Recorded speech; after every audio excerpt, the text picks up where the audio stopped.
My parents wrote me out of the will to leave everything to my golden brother. I didn't contest it. I waited until he inherited the house and reported all the legal renovations. My brother Kyle was the definition of the golden child. He could do no wrong. He never held a steady job, yet he drove new cars my parents bought him. I, on the other hand, was the boring structural engineer who paid my own bills and visited on Sundays. My father was a man who hated two things: the government and paying full price. For 30 years, he expanded the family estate. He added a second-story master suite, an attached pool house, and a massive wraparound deck.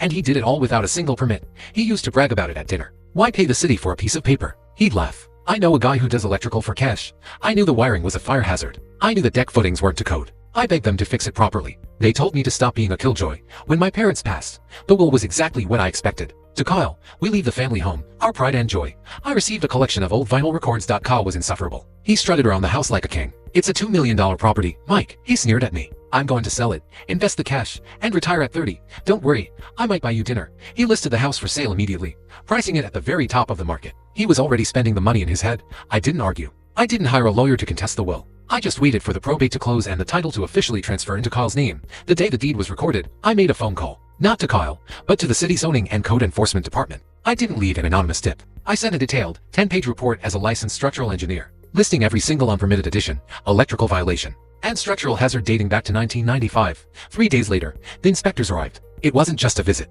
It was a raid. Kyle called me screaming, "Mike, there are guys here putting red tape everywhere. They're saying the house is uninhabitable." "Really?" I asked, feigning shock. "What did they find?" "They found everything. The city red tagged the property. They deemed the pool house illegal and ordered it demolished. The second-story addition had to be stripped down to the studs to inspect the framing. The deck was condemned immediately. Because Kyle was now the legal owner, he was 100% liable. The fines alone were $50,000, but the remediation costs to bring the house up to code or demolish the legal parts would cost over $400,000. He couldn't sell the house. No bank would finance a condemned property. He couldn't live in it because the power was cut off for safety reasons. And he certainly didn't have the money to fix it. The $2 million asset became a massive and sellable liability overnight. Kyle ended up letting the property go to a tax auction for pennies on the dollar just to escape the fines. He walked away with nothing but debt. I bought the records. My dad left me a nice new turntable. And the music sounds so much sweeter knowing I'm the only one who actually listened.